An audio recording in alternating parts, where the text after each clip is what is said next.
Dr. Anthony Miller is Professor and Department Chair Emeritus, Department of Preventive Medicine and Biostatistics at the Dalai Lama School of Public Health, the University of Toronto in Canada.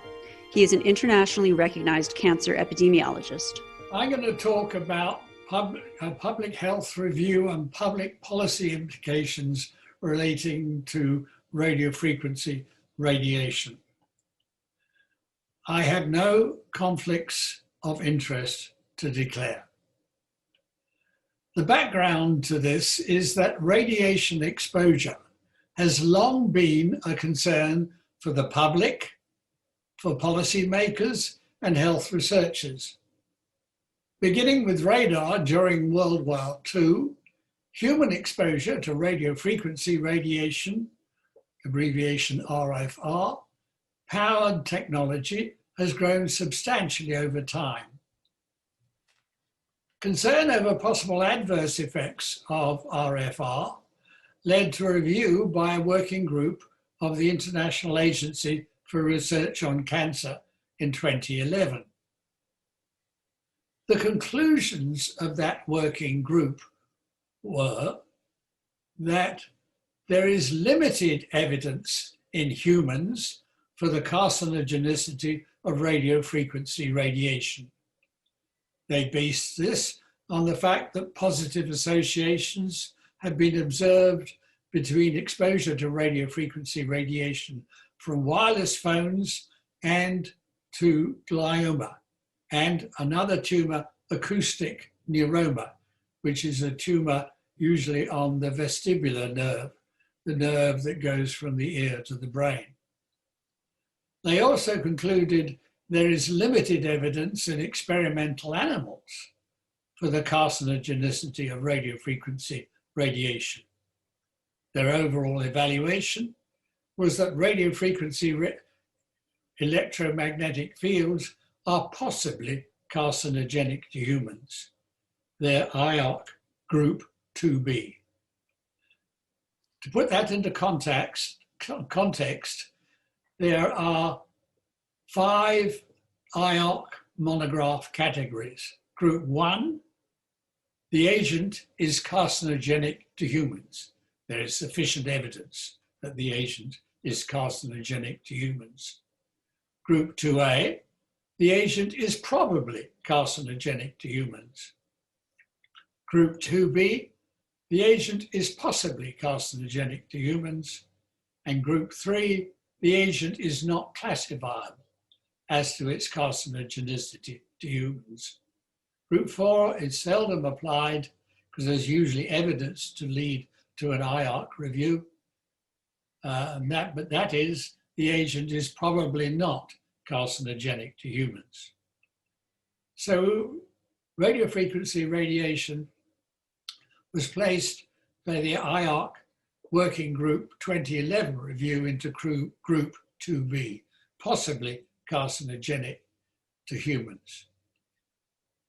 Now, why do we now believe that radiofrequency radiation causes brain cancer?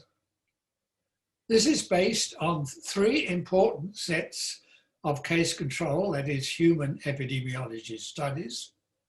The International Interphone study, they found a 2-fold increased risk of brain cancer after 10 or more years of use of cell phones. Lennart Hardell in Sweden conducted several studies that have shown a 2 to 5-fold increased risk after prolonged use of cell phones, especially when exposure begins early in life.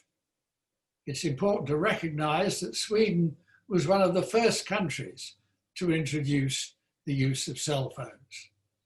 And then there was a special study in France conducted by a group that call themselves Serenat. They found a 5-fold increase in brain cancer for 5 or more years of use. This sets out the findings of the Interphone study. Basically, if we look at the left of the slide, you see the time since start of regular use in years from 1 to 1.9 to nearly 2 to 10 or more.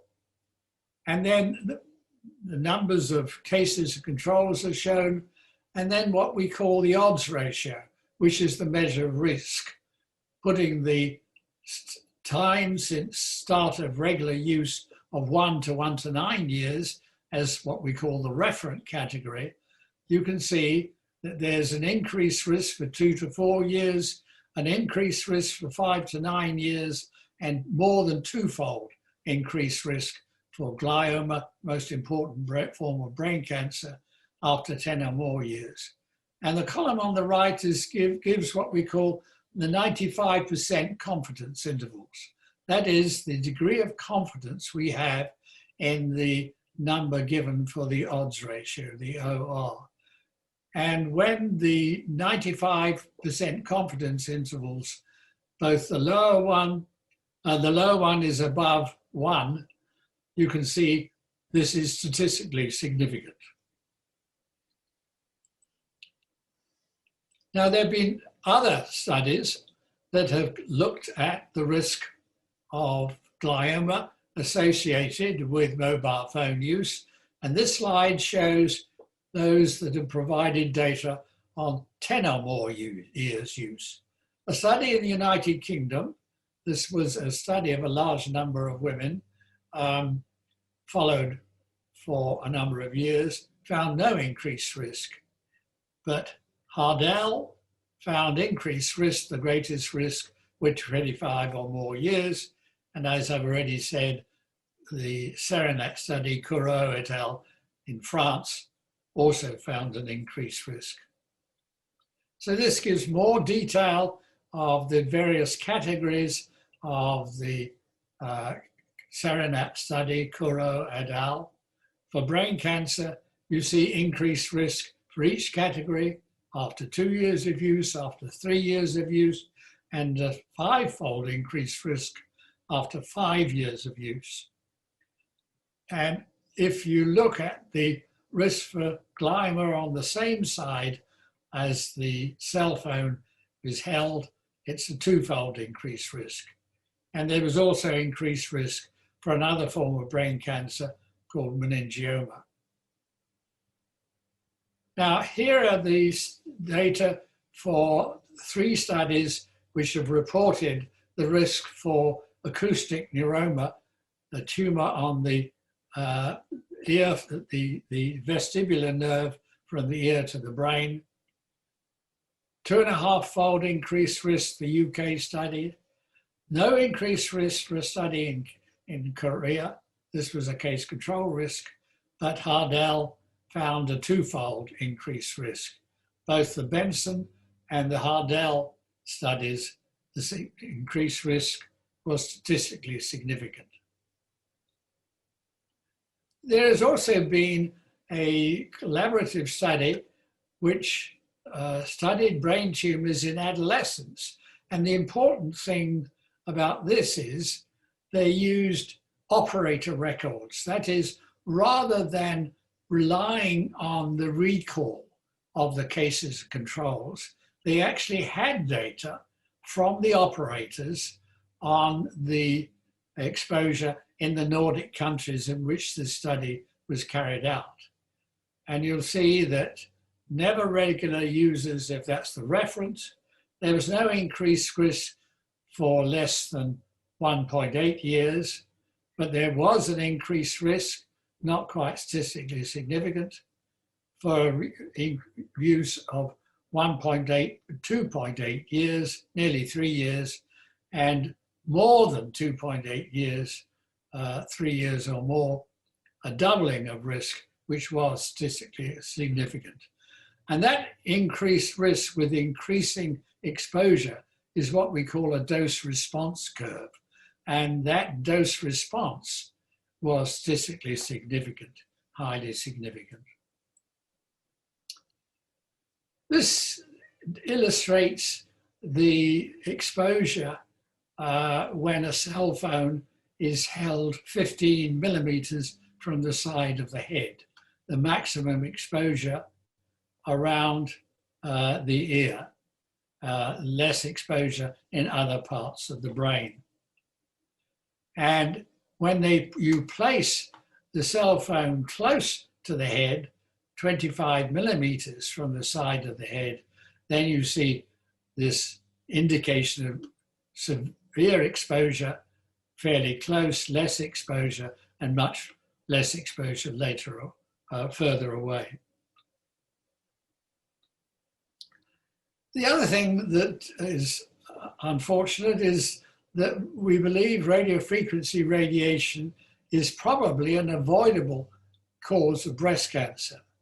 This is based on 7 unusual clinical case reports, on modeling of exposure, and various toxicology studies in experimental with human and animal cells and in vivo in life.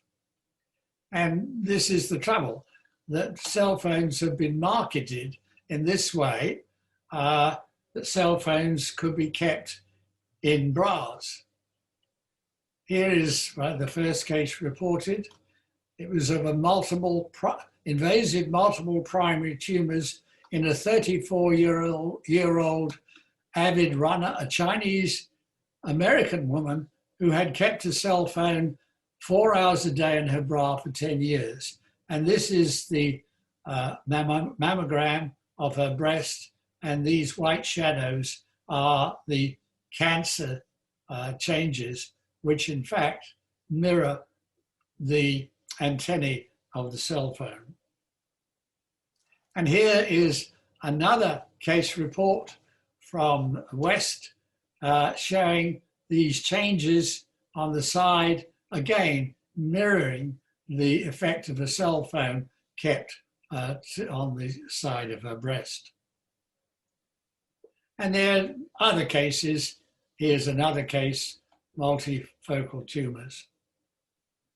So these 7 cases that we know of are negative for genetic risk factors. There was no family history of brain cancer or other risk factors. The tumors were in an unusual location. They were multifocal, and they were where these phones were kept. There was no significant histology away from the areas of cellular phone use. And unfortunately, 2 of these 7 cases had metastases, that is, spread from the brain, from the breast to other parts of the body. There's other reasons for deducing that radiofrequency radiation causes breast cancer. The exposure information we have, various in vitro toxicology studies, radiofrequency stimulates cell death in normal fibroblasts. Radiofrequency impedes the efficacy of a special tamoxifen, which is used to treat breast cancer. Radiofrequency interferes with melatonin, and radiofrequency radiation acts as a xenoestrogen, a form of estrogen, as well as various toxicology studies. There are other tumors that are caused, we believe, are caused by radiofrequency radiation. In Israel, it's been noted that parotid or salivary gland tumors have tripled, 1 in 5 of these being under the age of 20. Here is the parotid gland, the salivary gland. Here is the submandibular gland. Here's the sublingual gland. And this is where people would normally place their cell phone. So that this is an important information that not only will radiofrequency radiation increase the risk of cancers of the brain, cancers of the vestibular nerve, but also of the salivary glands. And this is a figure which shows the increase they've noted in parotid gland tumors in Israel over 30 years. This has led to a warning from the Israeli Dental Association. They point out that 1 in every 5 rare malignant tumors of the cheek occurs in someone under age 20. And they recommend that young people should use headsets and speaker phones and limit direct exposure of the head to radio frequency fields from cell phones. We have major concerns about exposure of children to cell phones. As we all know, children have developing brains and other organs, and there are reasons to believe that children may be particularly susceptible to the effects of radio frequency radiation, and that exposure early in life in children could increase the risk of brain cancer later on in adulthood. Now, there have been a series of studies, experimental studies, and some of them have looked at what is called tumor promotion. This means that you use an agent to promote the carcinogenic effects of another agent. Tumor promoting effects of radio frequency electromagnetic fields in exposed mice were first reported in 2010. Lerchel in 2015 replicated this earlier study with higher numbers of mice per group. They could fully confirm the previous results, though they could not find a clear dose-response relationship. Lerchel and his colleagues hypothesized that metabolic changes are responsible for the effects observed.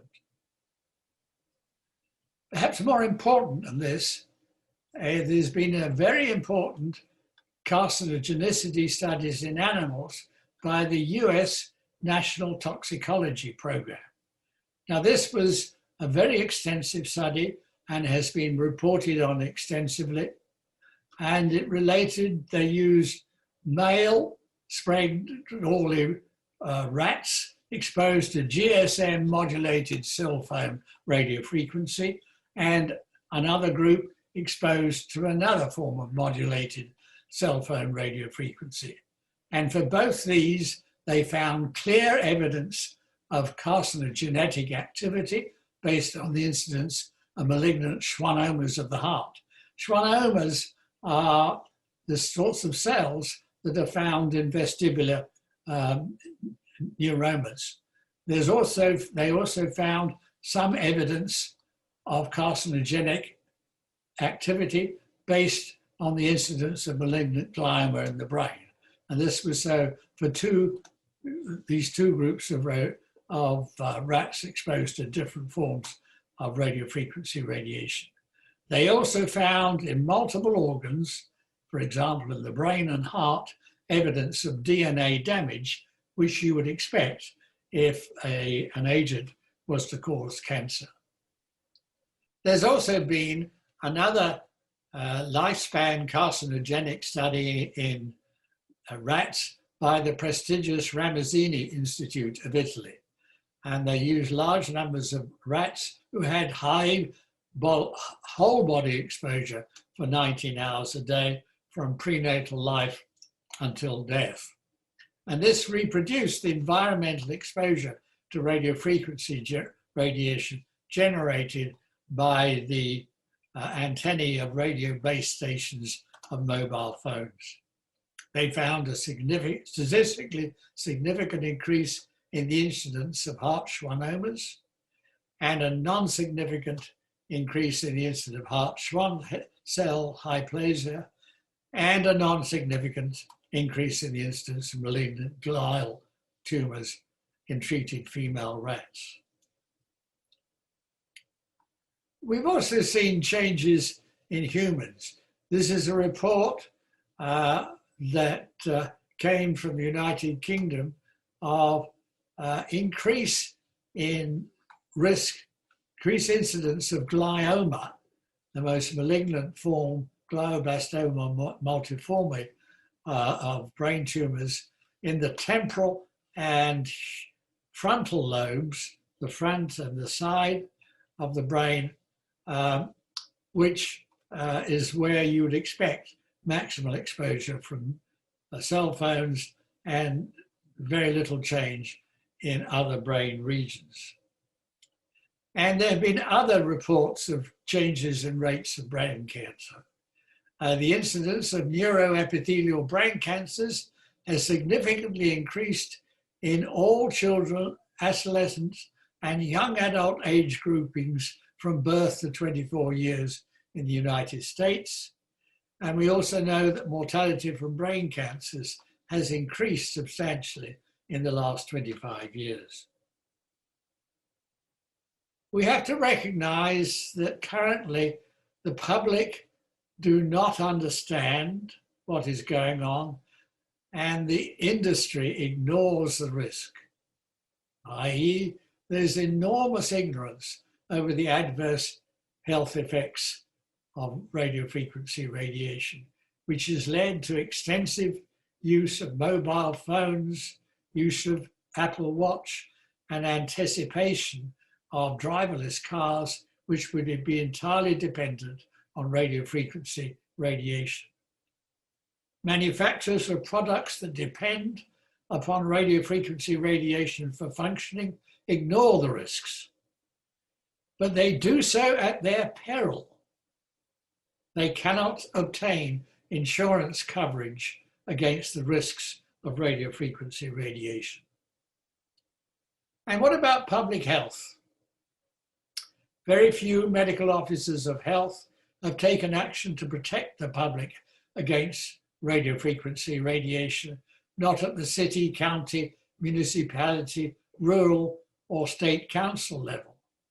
An exception is the Berkeley, California 2015 ordinance that required cell phone retailers in Berkeley to provide a notice with every sale or lease of a cell phone that warns customers to maintain a minimum separation between their bodies and their cell phones.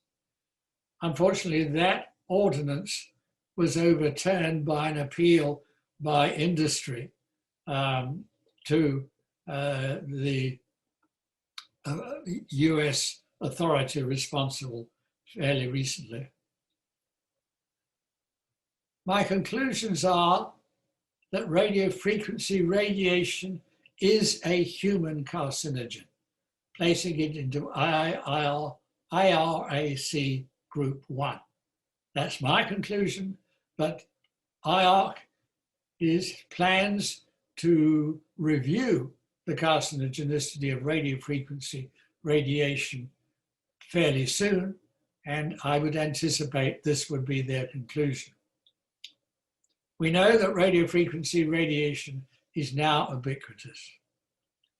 Even if the risk per individual is low, it is widely distributed and could become a major public health problem. The precautionary principle must be applied now. That means we should keep our exposure to radiofrequency radiation to as low as reasonably achievable, what is called the ALARA principle. And we must remember, distance is your friend. The further you are away from sources of radiofrequency radiation, the less the risk to you. Thank you.